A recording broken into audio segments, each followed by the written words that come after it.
Benvinguts a les veus dels 50 anys de Vallter, aquest primer podcast que fem aquí des de l'estació a més de 2.000 metres.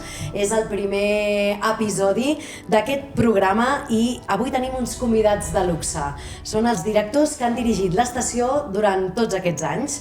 Com a convidats tenim en Josep Pujol Martínez, que va ser el primer director, l'Enric Serra, director fins fa poquet, i que li ha passat el relleu ara a la Patricia Torres, que és la directora actual.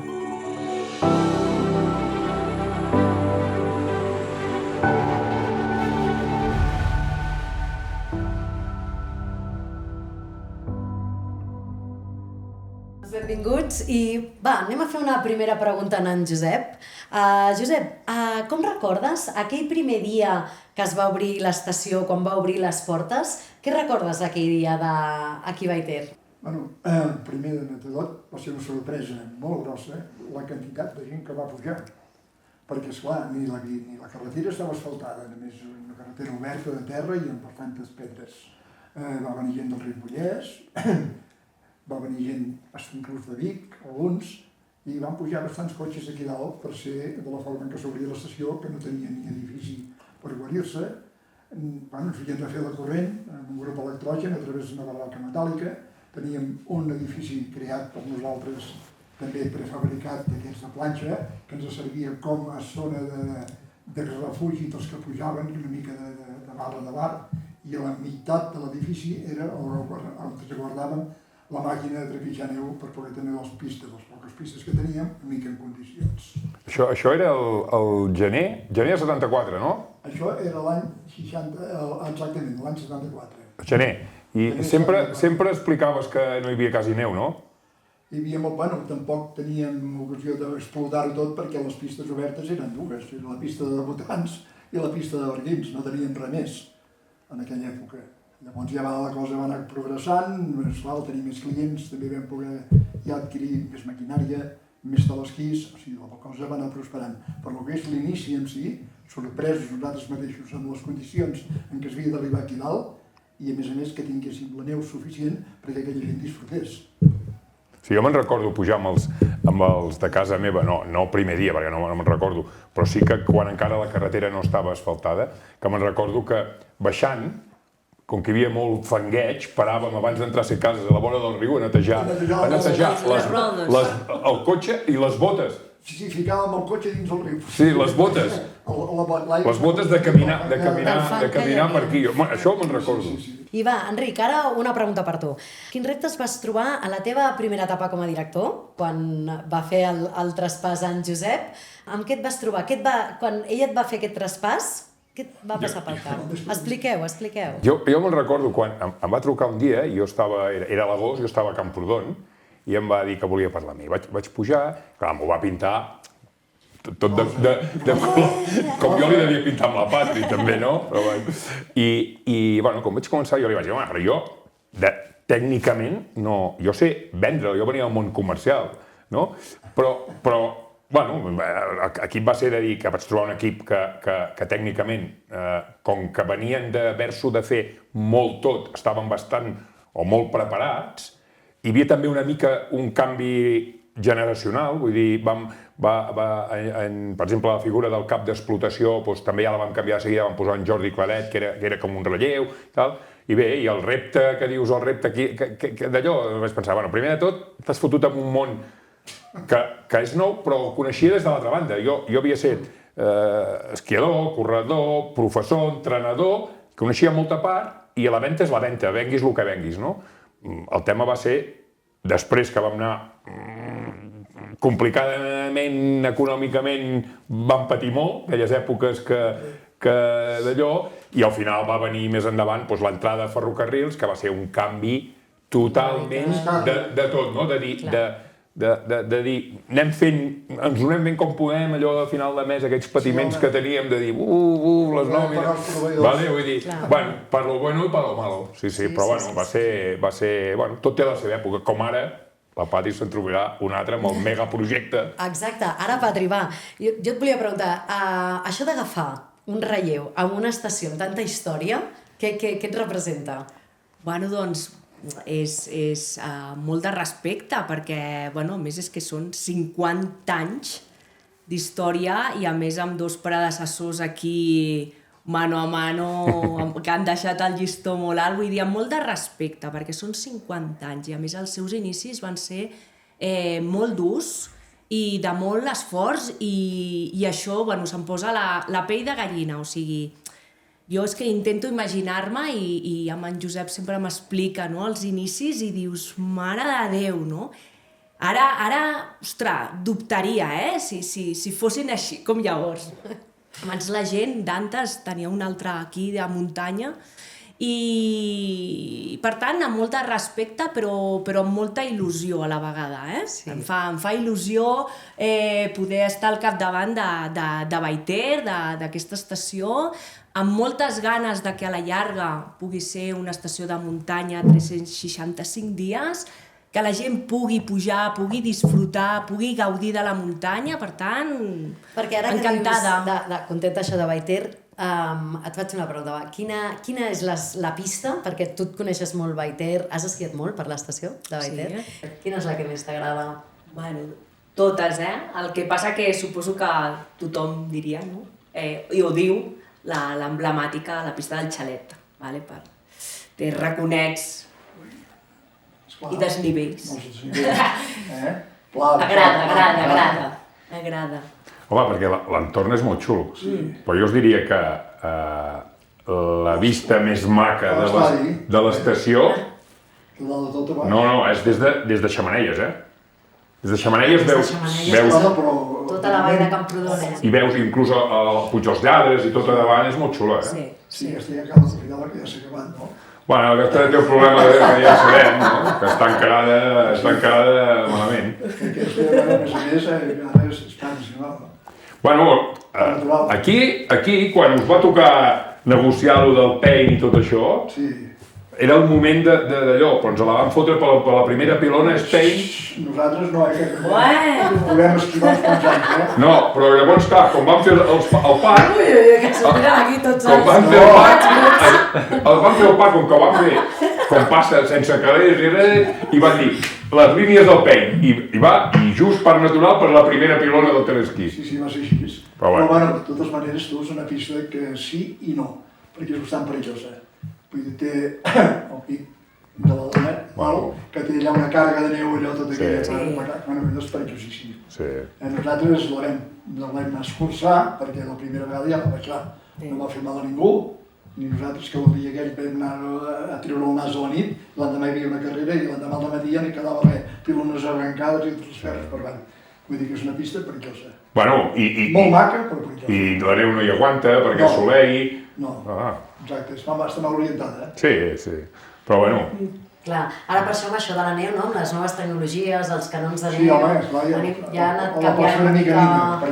No us vau, quan vau acabar d'obrir aquell inici i tot això, no us vau pensar mai de dir, hòstia, l'hem cagat, aquí no neva o aquí no... Si els repetits poguessin tornar a roba, una colla d'anys ja haguessin tornat, perquè, escolta, no nevava, costava molt de nevar, Esclar, sempre els vents, la tramuntana, escolta, no arribava res, les borrasques quedaven enganxades, no hauria esquí, però nosaltres no. Vull dir que... Bueno, però aquell...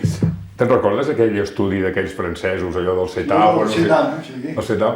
Allà, encara un dia me'n recordo que no sé per què el miràvem, i ja ho deia que nevava molt, però feia sempre, i deia, feia vent, i allò era dels 60 i pico, 70, primers dels 70, i també es feia l'estudi de neigament que posa allà, de la neu, dels perfils de neu, durant els mesos, i sempre a l'abril hi havia uns tous de neu terribles. Sí, la primavera.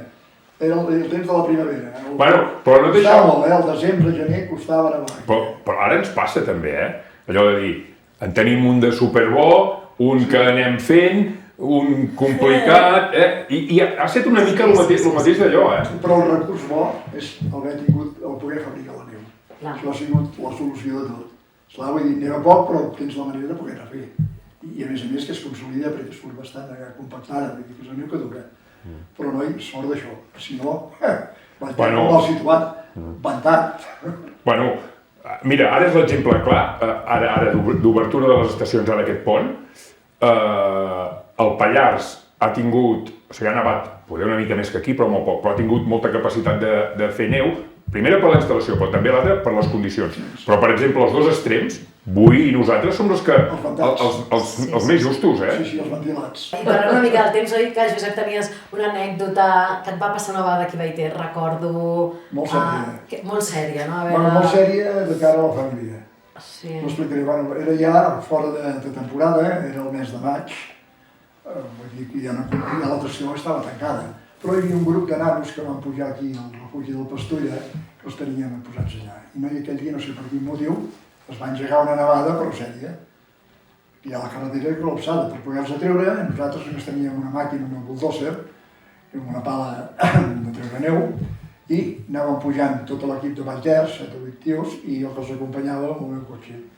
I anàvem netejant la carretera, fins que vam arribar a aquesta zona d'aquí baix, de la Coma Armada, que és el punt més perillós que hi ha per allà, perquè té unes pendents brutals i mal orientada, i jo em faltava gasoil i els vaig dir, escolteu, sabeu què? Vaig jugar en Verdun perquè en teniu parat per arribar al Pastulla, esclar, era a mig camí. Vaig ir al cotxe, vaig anar a la gasolinera, vaig posar el gasoil, vaig pujar, i quan vaig pujar, però nevava amb una quantitat terrible i ja hi havia quasi uns 70 centímetres neu a la carretera. Vaig arribar des de Coma Armada, abans d'entrar dins, i vaig dir, els esperaré aquí. Esclar, vaig anar esperant i ells no baixaven. I amb això que es va fugir un allau, però un allau sèrio. No va entrar a la carretera, però tot el que és el coll de Coma Armada i tot aquell torrent que baixen avall va baixar 9 metres de neu d'alçada, no eren bromes. Però jo vaig quedar allà, llavors em vaig haver de quedar a dormir allà, perquè no podia tirar endavant ni enrere, no portava calçat, anava d'estiu, era el maig. I bueno, es va anar el gran follon perquè Camprodon aquest no ha baixat, aquest és bo. Ja van sortir uns equips de rescat de la Creu Roja i bueno, van pujar a la nit, van parar abans al pla, van pujar amb els cotxes i a peu van anar pujant carretera amunt, aviam si trobaven estimbat o on estava. I jo estava dormint dins el cotxe. Era un Range Rover, estava arramblat en un puesto tranquil i estava dormint. Sí, van sentir que em tocaven el cotxe. Jo estava dormint, dic, oi, què vull que fes? Vaig esperar aquí. Estival, que escolta, que tothom ha patit molt, que a casa teva estan desesperats. I allà compte, dic, va, anem, si hagués tingut calçat ja seria fora jo d'aquí. Clar. És que coi, vaig amb bambes, com aquell que diu. Bueno, doncs ja com ho arreglarem, es van veure que era viu, van donar la nota baix, tothom es va tranquil·litzar, i llavors l'endemà va venir l'helicòpter. El meu cosí arribava d'esquiar des dels Alps, també es va entrar del tema, va pujar fins al Pla de la Molina, allà on estava tota la gent acumulada, per organitzar el rescat, i ell portava l'equip d'esquiar, encara portava els esquissos i portava les sabates d'esquiar, doncs va venir l'helicòpter, van carregar les seves sabates, perquè no tenia res, van carregar els seus esquissos i va pujar l'helicòpter de dalt. Va venir un tio que portava l'equip d'esquiar, va tirar els esquissos dels sabates avall, va saltar ell, i llavors jo com vaig trepitjar em vaig calçar, i tots els davant i cap a casa. Ja havia renascut, però els discurs que vaig donar els de casa, el que van passar i tot, sí, perquè aquí... És el més sèrio que m'ha passat, això. El dia 6 de maig. 6 de maig. Deuen haver anècdotes, no? O així curioses, divertides. Aquesta és sèria. Sèria perquè trobàvem per morts. Quan la meva desesperada, tot un desastre. Però noi, va sortir bé. Sí. I encara vam colar que vam continuar pujant, Home, d'alta muntanya i això, hi han hagut coses molt dramàtiques, no? Aquesta va acabar bé, però hi ha hagut gent que s'ha hagut d'anar a rescatar i tot. Però de riure també n'hi ha algunes, Jo me'n recordo un dia amb un dia fantàstic, al dematí, un fred, una neu boníssima que havia nevat a la nit, un pam, una cosa així. Clar, era tan freda, vam trepitjar, però esclar, la que havia esquiat unes quantes persones ja tornava a estar tot d'allò. I em va venir una senyora a fer una queixa i em va dir vinc a fer una queixa perquè... I dic, per què? Diu, no, perquè avui no heu trepitjat. I jo em va ser tan surrealista que només em va sortir dir-li potser ens n'hem descuidat. No, llavors li vaig d'explicar, perquè la gent encara es pensa que si fa molt fred la neu ha de ser gelada, saps? Allò que no entén. Però bueno. Bueno, i me'n recordo, però va ser a la carretera també. No sé quin any va ser, però la carretera estava nevada i pujàvem la Carme a Bellabriga, amb el cotxe. I no sé, no sé on tenia la tracció, no sé què, i que, bueno, relliscava. Els pneumàtics eren de contacte, però no hi havia manera, i no d'això, llavors em va dir, Patri, sortim, giro el cotxe i no, de recules. I vam pujar la carretera de Vallter, nevada de recules. Ell així, maniobrant així, i jo, o sigui, de copilot, cagada. Doncs la vam pujar i vinga. Jo crec que Vallter és una estació, no? N'hi ha una també, que vam riure. Ens toca fer vegades de vigilants i de dir a la gent que no vagin, que no veuen el perill, no? Una vegada pujava molt d'hora al matí i baixàvem ja perquè no podíem obrir, feia molt mal temps, feia molt vent, nevava, no sé què, d'aquells dies que tanquem els accessos, no? I anàvem amb en Jordi Claret i ens vam creure una furgo, un tio així molt hippie, amb un canuto.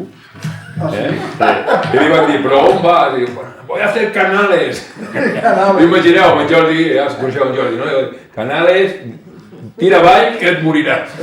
Sí. Voy a hacer canales. No, la gent... O sigui, clar, nosaltres perquè pugem aquí cada dia i veiem la muntanya, tant quan hi ha bones condicions però ja pots preveure una mica, però, ostres, nosaltres sí que fomentem molt la prevenció perquè és que aquí en qüestió de segons, a 2.000 metres i a 2.500, bueno, el del Balandrau va ser així, llavors, clar, nosaltres és que a vegades ja ho preveiem, però, ostres, costa transmetre a la gent aquest, no perill, però, ostres, aquesta prudència, no? Però, bueno, a vegades sortosament queda com a anècdota i bé. Però també hi ha hagut coses xules, Sí. Va, explica'm alguna. Aquestes fer les xules, Enric. Aquesta xula. No, home, com veus gent que disfruta, aquell any que es va obrir fins a l'1 de juny perquè hi havia molta neu, la gent va venir, la gent a casa se'n recorda. La primavera entrada i ja la tenia oberta.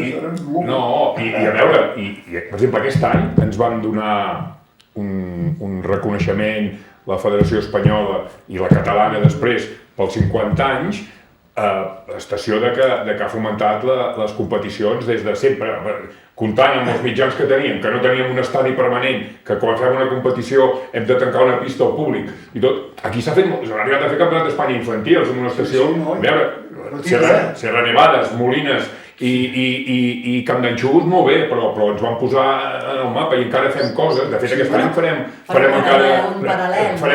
Recuperarem el paral·lel, però aquell paral·lel que en deia el paral·lel dels monitors, l'Enric Planell, aquell que era obert a tothom. Allà són coses xules. Bueno, aquest any recuperem paral·lel i recuperem la baixada de Torxes. Exacte. També, xula. Pels 50 anys. És maco, no? Sí.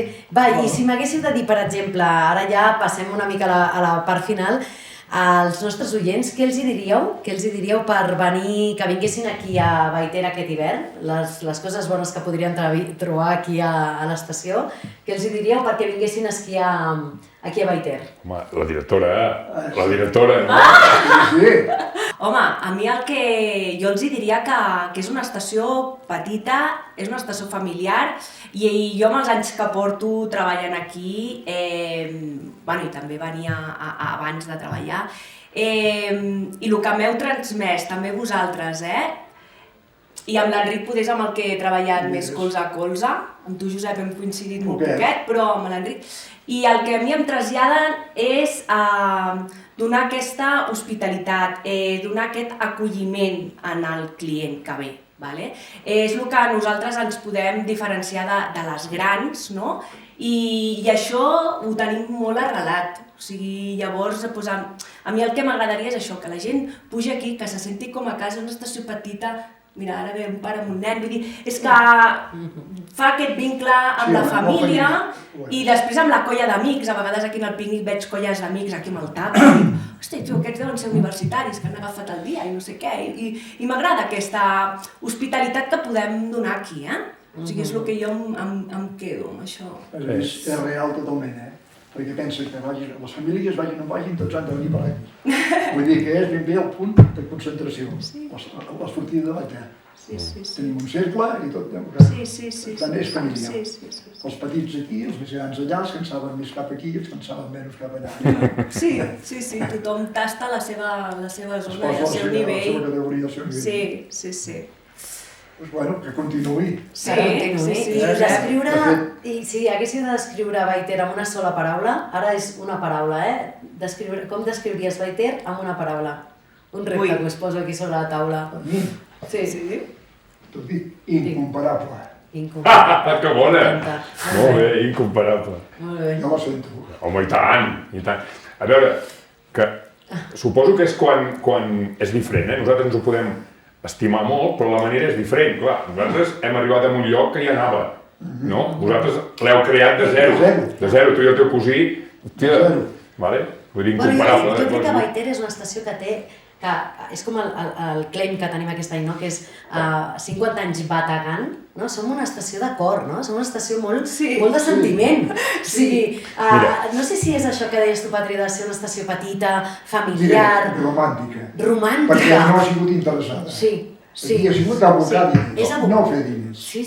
Mira, I això encara ho tenim, vull dir, encara després de 50 anys... Perquè ens ho han traslladat. Sí, és el que hem de... El que hem de... Ho hem inculcat. No, exacte, i és el que crec que hem d'intentar mantenir. O sigui, és molt fàcil fer, si tens els diners, fer inversions i fer coses, però hi ha una cosa que no es paga, que és l'actitud i el tracte, no? És a dir, ahir vam fer un esdeveniment, l'any passat vam fer l'acte institucional del 50. La gent sempre diu, hosti, és que Baiter, ahir és el patronat, em deien al vespre, és que Baiter no falla mai amb aquestes coses, o sigui, la gent sortim supercontents, hem d'aconseguir o seguim mantinguent que la gent digui, hòstia, no, jo vaig allà, ja sé el que hi ha, jo vaig allà... Bueno, som una estació de persones, no? Que dic, aquí doncs trobaràs en el remuntador, trobaràs el Jorge en el de Barquins, no? Trobaràs en Berna i l'Isaac a la telecadira, vull dir que sempre, no? Som una estació de persones, a la Judit, a la Norma, a la Marga, no? I això hi ha gent, doncs això, que li agrada, hi ha gent que no, doncs escolta, però la gent que li agrada ho disfruta i per això ve aquí a la nostra estació cada any. I una de les coses boníssimes és haver fet les marmotes.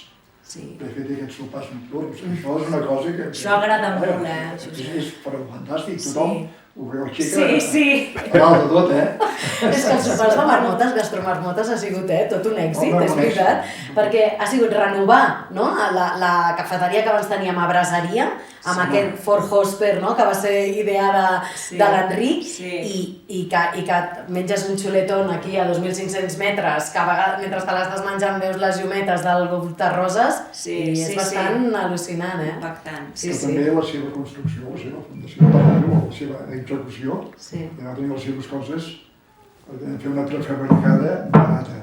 Ens vam posar en un puesto que no ho podíem fer. Vull dir que tot plegat va ser que il·legal, però òptim, mireu el que ha sortit. Per tant, ben empleat sigui el que es va fer. Bueno, i està allà perquè què veiem des de dalt? No, que veiem... Del mar, tu, escolta'm, aneu al Prat, anem a la Costa Brava, des d'allà dalt. És l'altra cosa que ens identifica, també, com a estació. Bueno, soc un entusiasta, Molt bé, doncs jo crec que ha sigut una bona conversa. Hem fet una bona recordada. Hem fet una bona recordada d'aquests de 50 anys en aquest primer episodi, no? D'aquí acabem aquí i donar les gràcies a tots els nostres convidats per compartir. Jo us dono les gràcies per compartir el vostre temps, que la veritat és que, sobretot en Josep, que li diu, Josep, que has de pujar, que ara tenim un tour històric d'aquí poquet. Sí? Sí, tenim un tour... Estàs pitjant ja, Tenim un tour històric per... Tu pensaves que havies acabat del tot, no? No, jo el puc aguantar fins que em mori, fins que foti el camp. I que... Físicament estic bastant tocadillo, però el que és el cap i les ganes hi són totes, Doncs et tenim fitxat, Aquest any, que tenim una sèrie d'esdeveniments, doncs... I em dic, t'ho dic el bon record, t'ho dic en sèrio, pel meu cosí. Què has de dir del teu cosí? Bueno, gràcies a ell estem tots aquí, Josep. I va deixar la vida. I va deixar la vida, Sí. Molt bé. Molt bé. I va ser l'ànima d'aquí. L'ànima total. Bueno, Tu. encara A l'estació és. i encara... Ara amb aquests genolls nous i aquestes caderes, vols dir que no has de tornar a esquiar? No puc, home. Aquí a Morens? Calla. No aguanta res. Ho faríem una baixada així. Estan gastades, tu. Tinc el genoll que no sé quants anys té, vull dir, hauria de renovar. Et faré com el nen petit, ja No, t'aguantaré no, així. com el Robocop, ara. Molt bé. Vinga, senyors. Molt bé, doncs Gràcies. moltes gràcies. Molt bé. A tots plegats. I sobretot, gràcies a vosaltres, els oients, per ser-hi. Ens podeu seguir també al canal d'Instagram de Baiter i veure tot aquest episodi complet al canal de YouTube. Ens veiem el proper 3 de gener pel proper podcast. A reveure!